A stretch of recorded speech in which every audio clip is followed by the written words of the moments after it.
ਵਾਹਿਗੁਰੂ ਜੀ ਕਾ ਖਾਲਸਾ ਵਾਹਿਗੁਰੂ ਜੀ ਕੀ ਫਤਿਹ। ਗੁਰੂ ਪਿਆਰੀ ਸਾਧ ਸੰਗਤ ਜੀਓ, ਅੱਜ ਆਪਾਂ ਸਹਿਨ ਸਾਹਿਬ ਬਾਬਾ ਮਹਾਹਰਨਾਮ ਸਿੰਘ ਜੀ ਦੇ ਜੀਵਨ ਕਾਲ ਦੀ ਅਗਲੀ ਸਾਖੀ ਲੈ ਕੇ ਹਾਜ਼ਰ ਹੋਏ ਹਾਂ। ਪਰਮੇਸ਼ਰ ਦੀ ਆਰਾਧਨਾ ਕਰਦੇ ਹੋਇਆ ਮਹਾਂਪੁਰਖ ਮੁਕਤੀ ਦੇ ਪੌਦੇ ਨੂੰ ਨਾਮ ਦੇ ਪਾਣੀ ਨਾਲ ਸਿਜਦਾ ਹੋਇਆ ਫਲ ਪ੍ਰਾਪਤ ਕਰਨ ਦੇ ਸਮਰੱਥ ਹੋ ਜਾਂਦਾ ਹੈ ਅਤੇ ਇਹ ਰਸਤਾ ਨਾਮ ਫਲ ਦੀ ਮਿਠਾਸ ਤੇ ਸਵਾਦ ਨਾਲ ਤ੍ਰਿਪਤ ਹੋ ਕੇ ਆਨੰਦਮਈ ਧਾਰਾ ਵਿੱਚ ਬਹਿ ਤੁਰਦੀ ਹੋਇਆ ਦਰਿਆ ਦੇ ਪਾਣੀ ਦੀ ਤਰ੍ਹਾਂ ਅਥਾਹ ਗਹਿਰਾਈ ਵਾਲਾ ਨਿਰਣਕਾਰੀ ਸਮੁੰਦਰ ਵਿੱਚ ਜਾ ਮਿਲਦੀ ਹੈ।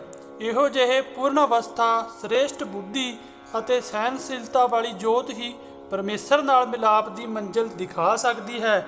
ਨਹੀਂ ਤਾਂ ਬਥੇਰੇ ਪੇਖਧਾਰੀ ਪਖੰਡੀ ਬੰਦਾ ਉਸ ਦੀ ਮੰਜ਼ਿਲ ਦਾ ਰਸਤਾ ਦੇਖਣ ਵਾਲੀ ਅੱਖ ਵੀ ਨਹੀਂ ਬਣਾ ਸਕਦਾ। ਗੁਰੂ ਸਾਹਿਬ ਦਾ ਫਰਮਾਨ ਹੈ ਕਿ ਇਹੋ ਜਿਹੇ ਕੱਚੜੀਆਂ ਸੰਗ ਨੇ ਨਾ ਲੱਗੀਏ ਤੋੜ ਦੇ, ਉਸ ਸੰਤ ਦੀ ਭਾਲ ਕਰੇ ਜੋ ਰਹਿਮਤ ਦੀ ਭੀਖ ਦੇਣ ਦੀ ਸ਼ਕਤੀ ਪ੍ਰਤੀ ਨਿਪੁੰਨ ਹੋਵੇ। ਨਿਰਣਕਾਰ ਜੋਤ ਨਾਲ ਭੇਦ ਮਹਾਂਪੁਰਖਾਂ ਦਾ ਕਥਨ ਹੈ ਕਿ ਪੁੰਨਾਂ ਦੇ ਵਧਣ ਨਾਲ ਈਸ਼ਵਰ ਦਾ ਜਸ ਕਰਨ ਵਾਲਿਆਂ ਦੀ ਸੰਗਤ ਮਿਲਦੀ ਹੈ। ਪਾਪਾਂ ਦੀ ਬਦੌਲਤ ਸ਼ੈਤਾਨ ਦੀ ਉਪਜ ਹੁੰਦੀ ਹੈ। ਸਾਧ ਸੰਗਤ ਦਾ ਮਿਲਾਪ ਮਾਨ ਬਖਸ਼ਦਾ ਹੈ। ਜਿਸ ਨੇ ਨੀਂਹ ਹੀ ਨਹੀਂ ਰੱਖੀ ਮੰਜ਼ਲਾ ਕਿਵੇਂ ਬਣਾਏਗਾ? ਨਾਮ ਦਾ ਪੌਦਾ ਹੀ ਨਹੀਂ ਲਾਇਆ, ਫਲ ਦੀ ਲਾਲਸਾ ਕਿਵੇਂ ਬਚੇਗੀ?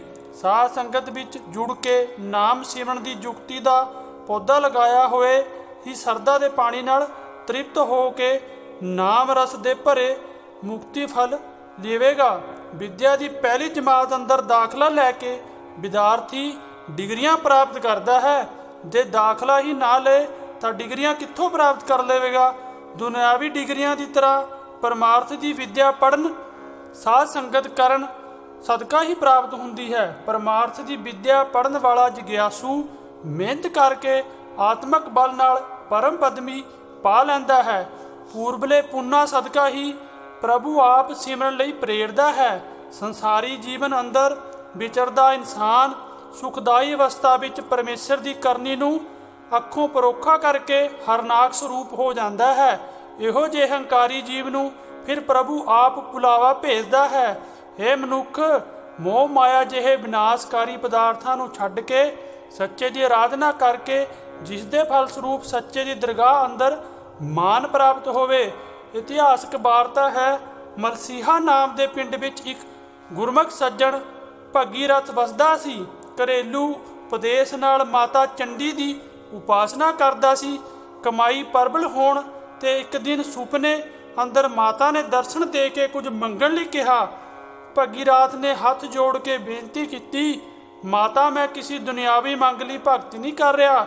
ਜੇ ਤੁਸੀਂ ਮਿਹਰਬਾਨ ਹੋਏ ਹੋ ਤਾਂ ਮੇਰਾ ਜਨਮ ਮਰਨ ਕੱਟ ਦਿਓ। ਭਗੀਰਥ ਜੋ ਕੁਝ ਤੂੰ ਮੰਗਦਾ ਹੈ ਇਹ ਤੈਨੂੰ ਗੁਰੂ ਨਾਨਕ ਦੇ ਘਰ ਤੋਂ ਹੀ ਮਿਲੇਗਾ। ਮਾਤਾ ਦਾ ਜਵਾਬ ਸੀ, ਫਰਮਾਨ ਹੈ, ਮੁਕਤ ਹੋਣ ਕੀ ਇੱਛਾ ਜੋ ਲੋ ਸੇਵੋ ਸ੍ਰੀ ਗੁਰੂ ਨਾਨਕ ਭਗਤੋ ਲੋ। ਭਗੀਰਥ ਨੇ ਹੈਰਾਨੀ ਨਾਲ ਪੁੱਛਿਆ, ਮੈਂ ਤਾਂ ਇਹ ਨਾਮ ਹੀ ਨਹੀਂ ਸੁਣਿਆ, ਕਿੱਥੇ ਵਿਰਾਜਦੇ ਹਨ? ਦਰਿਆ ਤੋਂ ਭਾਵ ਹੈ ਗੁਪਤ ਹਨ, ਕੋਈ ਜਾਣ ਨਹੀਂ ਸਕਦਾ। ਸੁਲਤਾਨਪੁਰ ਲੋਧੀ ਵਿੱਚ ਦੁਕਾਨ ਕਰਦੇ ਹਨ। ਇਹ ਬਚਨ ਹੋਣ ਤੋਂ ਬਾਅਦ ਮਾਤਾ ਅਲੋਪ ਹੋ ਗਈ।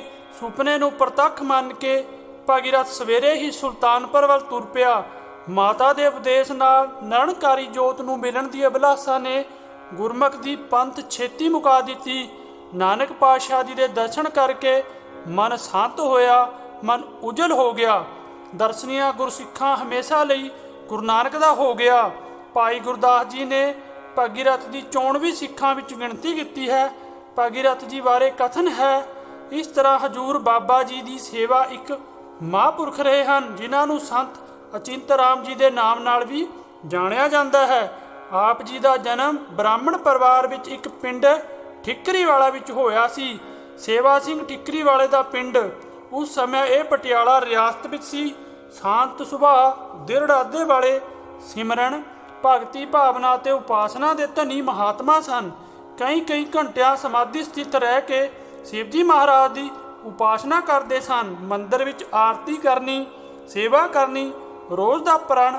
ਉਪਾਸਨਾ ਉਪਰੰਤ ਇੱਕ ਦਿਨ ਸ਼ਿਵ ਜੀ ਦੇ ਸਥਾਨ ਲਿੰਗ ਤੇ ਬਹੁਤ ਭਾਰੀ ਸਰਪ ਦਿਖਾਈ ਦਿੱਤਾ। ਆਪ ਨੇ ਸਿਮਰਨ ਨਹੀਂ ਛੱਡਿਆ। ਫਿਰ ਇੱਕ ਦਿਨ शिव जी महाराज दे प्रतੱਖ दर्शन होए ਤਾਂ ਆਪ ਨੂੰ ਆਵਾਜ਼ ਆਈ, ਭਾਵ ਕੁਝ ਮੰਗ ਲੋ। 3 ਵਾਰੀ ਇਹ ਆਵਾਜ਼ ਆਈ, ਪਰ ਆਪ ਜੀ ਦੇ ਮੁਖ ਤੋਂ ਕੋਈ ਜਵਾਬ ਨਾ ਨਿਕਲਿਆ। ਅਡੋਲ ਖੜੇ ਦੇਖਦੇ ਰਹੇ। ਅਖੀਰ ਬਚਨ ਹੋਇਆ, ਕਿਸੇ ਮਹਾਂਪੁਰਖ ਦੀ ਸੰਗਤ ਕਰੋ। ਬਚਨ ਉਪਰੰਤ ਸ਼ੰਕਰ ਜੀ ਅਲੋਪ ਹੋ ਗਏ। ਆਪਣੇ ਆਪ ਨਾਲ ਮਿਲਾਪ ਦੀ ਵਿਧੀ ਨਿਰੰਕਾਰ ਆਪ ਹੀ ਬਣਾ ਦਿੰਦਾ ਹੈ। ਅਚਿੰਤ ਰਾਮ ਜੀ ਆਪਣੀ ਬਰਾਦਰੀ ਅੰਦਰ ਕਿਸੇ ਲੜਕੇ ਦੀ ਜੰਜ ਵਿੱਚ ਸ਼ਾਮਿਲ ਹੋ ਕੇ ਸੇਮੇ ਨਗਰ ਵਿੱਚ ਪਹੁੰਚੇ ਤਾਂ ਆਪ ਜੀ ਦੇ ਕੰਨੀ ਬਾਬਾ ਜੀ ਦੀ ਉਸਤਤ ਪਈ। ਆਪ ਬੜੀ ਉਤਸ਼ਾਹ ਨਾਲ ਬਾਬਾ ਜੀ ਦੀ ਉਸਤਤ ਸੁਣੀ ਤੇ ਦਰਸ਼ਨ ਲਈ ਵਿਆਕੁਲ ਹੋ ਉਠੇ ਕਿ ਕਿਹੜੇ ਸਮੇਂ ਮਹਾਂਪੁਰਖਾਂ ਦੇ ਦਰਸ਼ਨ ਹੋਣ। ਭੁੱਚੋ ਕਲਾ ਵੱਲ ਨੂੰ ਚੱਲ ਪਏ। ਜੰਜੀਆਂ ਵੱਲੋਂ ਸੋਹਣੇ ਕੱਪੜੇ, ਗਲ ਵਿੱਚ ਕੈਂਠੇ ਸੋਨੇ ਦੇ, ਤਿੱਲੇ ਵਾਲੀ ਜੁੱਤੀ, ਜਵਾਨ ਅਵਸਥਾ ਧਾਰਨ ਕਰਨ ਲਈ ਹੁਕਮ ਅਨੁਸਾਰ ਹਜੂਰ ਦੇ ਸਾਹਮਣੇ ਆਏ। ਨਮਸਕਾਰ ਕਰਕੇ ਬੈਠਣ ਲਗੇ। ਆਪਣੇ ਆਪ ਹੀ ਬੋਲ ਪਏ ਕਿ ਮਹਾਰਾਜ ਮੈਂ ਆ ਗਿਆ ਹਾਂ। ਹਜੂਰ ਨੇ ਥੋੜਾ ਮੁਸਕਰਾ ਕੇ ਕਿਹਾ, ਅਜੇ ਤਾਂ ਜੰਜ ਵੇਖਦਾ ਮਠਿਆਈਆਂ ਖਾਂਦਾ ਫਿਰਦਾ ਹੈ। ਜਦੋਂ ਸਾਡਾ ਬਣ ਕੇ ਆਵੇਗਾ ਉਸ ਵਕਤ ਦੇਖਾਂਗੇ। ਅਚਿੰਤ ਰਾਮ ਜੀ ਮੱਥਾ ਟੇਕ ਕੇ ਵਾਪਸ ਚਲੇ ਗਏ, ਪਰ ਮਨ ਇੱਥੇ ਹੀ ਛੱਡ ਗਏ ਕਿਉਂਕਿ ਰਮਜ ਪਛਾਣਨ ਵਿੱਚ ਦੇਰ ਨਾ ਲੱਗੀ।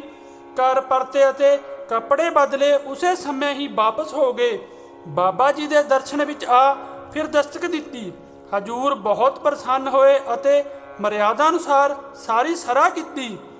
ਸਰਾ ਅੰਦਰ ਕਈਆਂ ਜਗ੍ਹਾ ਤੋਂ ਮੱਥਾ ਟਿਕਾਉਣ ਦੇ ਲੰਬੇ ਪਾਉਂਦੇ। ਆਪਣੇ ਆਸਣ ਪਿੱਛੇ ਥੋੜੀ ਥੋੜੀ ਜਿਹੀ ਜਗ੍ਹਾ ਸੀ, ਉਸ ਨੂੰ ਉਹ ਸ਼ੌਕੀਨ ਘਰ ਆਖਦੇ ਸਨ। ਉੱਥੇ ਲੰਮਾ ਪਾਉਂਦੇ। ਜੇ ਕਿਸੇ ਨੇ ਪੁੱਛਣਾ ਤਾਂ ਆਖਦੇ, ਇੱਥੇ ਬੜੇ ਤਪੱਸੀਆਂ ਨੇ ਤਪ ਕੀਤਾ ਹੈ, ਇਹ ਜਗ੍ਹਾ ਪਵਿੱਤਰ ਹੈ। ਆਦਮੀ ਦੇ ਹੱਥ ਘੁੱਟਣ ਤੇ ਕਹਿਣਾ ਤੁਹਾਡੇ ਤੇ ਸਾਡੀ ਮੋਹਰ ਲੱਗ ਜਾਂਦੀ ਹੈ। ਪਰਲੋਕ ਵਿੱਚ ਜਾਓਗੇ ਤਾਂ ਦੇਖ ਕੇ ਤੁਹਾਨੂੰ ਕੋਈ ਕੁਝ ਨਹੀਂ ਕਹੇਗਾ, ਸਿੱਧਾ ਸਾਡੇ ਪਾਸ ਪਹੁੰਚਾ ਦਿੱਤਾ ਜਾਵੇਗਾ। ਸ਼ੌਕੀਨ ਘਰ ਅਤੇ ਆਪ ਦੇ ਹੱਥਾਂ ਨਾਲ ਘੁੱਟਣ ਦੀ ਸਰਾਹ ਕਿਸੇ ਕਿਸੇ ਦੀ ਹੀ ਕਰਦੇ ਸਨ। ਸ਼ੌਕੀਨ ਘਰ ਦੀ ਜਗ੍ਹਾ ਬਾਬਾ ਜੀ ਦੇ ਆਸਣ ਪਿੱਛੇ ਸੀ। ਆਮ ਚੀਜ਼ਾਂ ਜਿਵੇਂ ਖੰਡ, ਦੁੱਧ ਆਦਿ ਸ੍ਰੀ ਹਜੂਰ ਤੇ ਆਸਣ ਦੇ ਅੱਗੇ ਹੁੰਦੀ ਸੀ। ਦੂਜੀ ਸਰਾ ਆਸਣ ਦੇ ਧਰੂੰ ਵਾਲੇ ਪਾਸੇ ਇੱਕ ਥੜਾ, ਜਿਸ ਨੂੰ ਜਰਮਨ ਦਾ ਥੜਾ ਆਖਦੇ ਸਨ, ਉਸ ਉੱਪਰ ਅਤੇ ਤੀਸਰੇ ਆਸਣ ਦੱਖਣ ਵੱਲ ਪਾਸੇ ਤੋਂ ਪੂਰਬ ਵਾਲੇ ਪਾਸੇ ਪੱਕਾ ਥੜਾ, ਜਿਸ ਨੂੰ ਮਲਕਾ ਦਾ ਬੜਾ ਆਖਦੇ ਸਨ। ਇਹ ਮਰਿਆਦਾ ਅੱਜ ਤੱਕ ਪ੍ਰਚਲਿਤ ਹੈ। ਜਿਸ ਸਮੇਂ ਲੰਗਰ ਬਣ ਕੇ ਆਉਂਦਾ ਹੈ ਉਸ ਦੀ ਸਰਾ ਕਰਾਉਂਦੇ ਹਨ। ਟੋਕਰੀ ਵਿੱਚ ਹੀ ਪ੍ਰਸਾਦੇ ਦੋ ਦੋ ਚੁੱਕ ਕੇ ਖੱਬੇ ਤੋਂ ਸੱਜੇ ਅਤੇ ਸੱਜੇ ਤੋਂ ਖੱਬੇ ਸੇਵਕ ਨੇ ਕਰਨੇ। ਆਪ ਜੀ ਨੇ ਨਿਗਾਹ ਰੱਖਣੀ। ਇਸੇ ਹੀ ਤਰ੍ਹਾਂ ਦਾਲ ਦੀ ਕੜਛੀ ਭਰ ਲੈਣੀ ਤੇ ਖਾਲੀ ਕਰ ਦੇਣੀ। ਕੁਝ ਸਮੇਂ ਬਾਅਦ ਬਚਨ ਕਰਨਾ, ਜਾਓ ਸੁੱਧ ਹੈ ਵਰਤਾਓ। ਲੰਗਰ ਦੀ ਰੋਟੀ, ਅੰਨ ਚੋਪੜੀ ਤੇ ਇਕੱਲੇ ਲੂਣ ਵਾਲੀ ਮੂੰਗੀ ਦੀ ਦਾਲ, 4 ਸੇਰ ਆਟਾ ਤੇ 1.25 ਸੇਰ ਮੂੰਗੀ ਦੀ ਦਾਲ ਬਣਦੀ ਸੀ। ਸੰਗਤ ਕਿੰਨੀ ਵੀ ਆ ਜਾਵੇ ਲੰਗਰ ਅਤੁੱਟ ਵਰਤਦਾ ਸੀ। ਭਰੇ ਭੰਡਾਰੇ ਅਤੁੱਟ ਅਤੋਲ ਤਾਂ ਪ੍ਰਤੱਖ ਦਰਸ਼ਨ ਸੀ। ਲੰਗਰ ਵਿੱਚ ਘਿਓ ਦੀ ਦੇਗ ਬੁੱਧਵਾਰ ਦੇ ਦਿਨ ਬਣਦੀ ਸੀ। ਹੁਕਮ ਹੋਇਆ ਸਾਲ ਬਾਅਦ 1 ਪਾਈਆ ਰਾਸ਼ਨ ਦੇਗ ਵੱਧ ਜਾਇਆ ਕਰੇਗਾ। ਸੰਤ ਬਾਬਾ ਖੇਮ ਸਿੰਘ ਜੀ ਦੇ ਸਮੇਂ 3-4 ਕੜਾਹੇ ਪ੍ਰਸਾਦ ਜਾਂ ਚੋਲਾਂ ਪੱਲਾਂ ਵਿੱਚ ਤਿਆਰ ਹੁੰਦੇ ਸਨ ਤੇ ਹੁਣ ਮੌਜੂਦ ਬਾਬਾ ਸੁਖਦੇਵ ਸਿੰਘ ਜੀ ਵੱਲੋਂ ਕੜਾਹ ਪ੍ਰਸਾਦ ਦੀਆਂ ਦੇਗਾਂ ਹਰ ਰੋਜ਼ ਤੇ ਬੇਅੰਤ ਲੰਗਰ ਅਤੁੱਟ ਵਰਤਦੇ ਹਨ। ਬਾੜੀ ਗੱਲ ਹੈ, ਸੁਣੋ। ਸੰਤ ਅਚਿੰਤ ਰਾਮ ਜੀ ਨੂੰ ਗੁਰਮੰਤਰ ਦਾ ਜਾਪ ਕਰਨ ਦੀ ਯੁਕਤੀ ਦਿੱਤੀ। ਗੁਰਮੰਤਰ ਗੁਪਤ ਹੈ। ਉਸ ਗੁਰਮੰਤਰ ਦੀ ਆਰਾਧਨਾ ਦੀ ਮਰਿਆਦਾ ਇਹ ਸੀ ਕਿ ਸਵੇਰੇ ਸੂਰਜ ਚੜ੍ਹਨ ਵੇਲੇ ਉਸ ਵੱਲ ਮੂੰਹ ਕਰਕੇ ਖੜੋ, ਅੰਗ ਨਹੀਂ ਹਿਲਾਉਣਾ, ਅੱਖਾਂ ਖੋਲ ਕੇ ਸੂਰਜ ਵੱਲ ਦੇਖਣਾ ਹੈ, ਪਲਕਾਂ ਨੂੰ ਟਿਕਾ ਕੇ ਰੱਖਣਾ ਹੈ, ਫੜਕਣਾ ਨਹੀਂ। ਜਿਵੇਂ ਜਿਵੇਂ ਸੂਰਜ ਉੱਪਰ ਨੂੰ ਆਵੇ ਉਸੇ ਤਰ੍ਹਾਂ ਹੀ ਨਿਗਾਹ ਰੱਖਣੀ ਹੈ। ਸ਼ਾਮਾਂ ਤੱਕ ਸਰੀਰ ਨੇ ਡਿੱਗ ਪੈਣਾ। ਫਿਰ ਸ਼ਾਮ ਨੂੰ ਹੁਕਮ ਅਨੁਸਾਰ ਜਣ ਪਾਰੀ ਕਰਨਾ। ਅਗਲੇ ਦਿਨ ਫਿਰ ਇਹੀ ਕਰਮ ਆਰੰਭ ਕਰਨਾ। ਕਠਿਨ ਕਮਾਈ ਸੀ। ਗਰਮੀ ਦੀ ਰੁੱਤ ਸੀ, ਵਿੱਚ ਸੂਰਜ ਸਾਹਮਣੇ ਸਾਰਾ ਦਿਨ ਖੜੇ ਰਹਿਣਾ। ਇਸ ਤਰ੍ਹਾਂ ਨਿਰਵਿਘਨ ਸਾਧਨਾ ਚੱਲਦੀ ਰਹੀ। ਸ਼ਾਮ ਨੂੰ ਹਜੂਰ ਨੇ ਆਤਮਕ ਬਲ ਨਾਲ ਸਰੀਰਕ ਸ਼ਕਤੀ ਬਖਸ਼ਣੀ ਅਤੇ ਸਵੇਰ ਤੋਂ ਫਿਰ ਉਸੇ ਤਰ੍ਹਾਂ ਹੀ ਤਪੱਸਿਆ ਕਰਨੀ। ਖੜੇ ਰਹਿਣ ਨਾਲ ਲੱਤਾਂ ਸੁੱਜ ਜਾਣੀਆਂ, ਕੀੜੀਆਂ ਨੇ ਕੱਟਣਾ, ਪਰ ਆਪ ਜੀ ਨੇ ਅਡੋਲ ਖੜੇ ਰਹਿਣਾ। ਇਰਾਦਾ ਦ੍ਰਿੜ ਸੀ। ਐਸੀ ਬਿਰਤੀ ਬਣ ਗਈ ਕਿ ਦੇਖਣ ਨੂੰ ਹੋਸ਼ ਵੀ ਨਹੀਂ ਲੱਗਦੀ, ਪਰ ਸਿਮਰਨ ਨਿਰੰਤਰ ਨਿਰਵਿਘਨ ਹੋ ਰਿਹਾ ਸੀ। ਇਹੋ ਜਿਹੀ ਮਨ ਦੀ ਭਾਵਨਾ ਦੀ ਪ੍ਰਕਿਰਤੀ ਨੂੰ ਨਿਰੰਕਾਰੀ ਜੋਤ ਦਾ ਜੁਗਿਆਸੀ ਹੀ ਜਾਣ ਸਕਦਾ ਹੈ। ਤਪੱਸਿਆ ਉਪਰੰਤ ਇੱਕ ਦਿਨ ਹੁਕਮ ਹੋਇਆ, ਅਚਿੰਤ ਰਾਮ ਨੂੰ ਹਾਜ਼ਰ ਕਰੋ। ਦੋ ਸੇਵਕ ਬਾਹਾਂ ਤੋਂ ਫੜ ਕੇ ਲੈ ਕੇ ਆਏ। ਫਿਰ ਹੁਕਮ ਹੋਇਆ, ਇਸ਼ਨਾਨ ਕਰਵਾ ਕੇ ਲਿਆਓ। ਇਸ਼ਨਾਨ ਕਰਨ ਤੋਂ ਬਾਅਦ ਬਾਬਾ ਜੀ ਨੇ ਸਿਰ ਤੋਂ ਪੈਰਾਂ ਤੱਕ ਸਰਾ ਕੀਤੀ। ਇਸ ਸਮੇਂ ਨਿਗਾਹ ਤਕਰੀਬਨ ਬੰਦ ਹੋ ਗਈ ਸੀ ਸੂਰਜ ਵੱਲ ਦੇਖਣ ਕਰਕੇ। ਫਿਰ ਹਜ਼ੂਰ ਨੇ ਦੁਨਿਆਵੀ ਜੋਤ ਨੇਤਰਾਂ ਨੂੰ ਬਖਸ਼ੀ। ਜਿਸ ਸਮੇਂ ਮਹਾਰਾਜ ਜੀ ਸਰਾ ਕਰ ਰਹੇ ਸਨ ਤਾਂ ਸੰਤ ਅਚਿੰਤ ਰਾਮ ਜੀ ਨੇ ਇੱਕ ਬਚਨ ਕੀਤਾ, ਗੋਪੀਆਂ ਆਈਆਂ ਕਾਨਾ ਜੀ ਗੋਪੀਆਂ ਆਈਆਂ। ਇਹ ਬਚਨ 3 ਵਾਰ ਕੀਤਾ। ਹਜ਼ੂਰ ਬਾਬਾ ਜੀ ਬਹੁਤ ਪ੍ਰਸੰਨ ਹੋਏ ਤੇ ਬਚਨ ਕੀਤਾ, ਹੁਣ ਇਸ ਨੂੰ ਇੰਦਰ ਦੀਆਂ ਅਫਸਰਾਂ ਨੰਗਨ ਹੋ ਕੇ ਭਰਮਾ ਰਹੀਆਂ ਹਨ, ਪਰ ਇਸ ਨੂੰ ਕ੍ਰਿਸ਼ਨ ਦੀਆਂ ਗੋਪੀਆਂ ਦਿਸ ਰਹੀਆਂ ਹਨ। ਹੁਣ ਬਿਰਤੀ ਨਹੀਂ ਡੋਲੇਗੀ। ਅਖੀਰ ਤੱਕ ਸੰਤ ਅਚਿੰਤ ਰਾਮ ਜੀ ਇਸ ਅਵਸਥਾ ਵਿੱਚ ਹੀ ਰਹੇ। ਅੱਜ ਦੀ ਸਾਖੀ ਪ੍ਰਵਾਨ ਕਰਨੀ, ਅਗਲੀ ਸਾਖੀ ਅਗਲੇ ਭਾਗ 'ਚ ਲੈ ਕੇ ਹਾਜ਼ਰ ਹੋਵਾਂਗੇ। ਵੀਡੀਓ ਨੂੰ ਲਾਈਕ ਕਰਨਾ ਤੇ ਚੈਨਲ ਨੂੰ ਸਬਸਕ੍ਰਾਈਬ ਕਰਨਾ। ਵਾਹਿਗੁਰੂ ਜੀ ਕਾ ਖਾਲਸਾ, ਵਾਹਿਗੁਰੂ ਜੀ ਕੀ ਫਤਿਹ।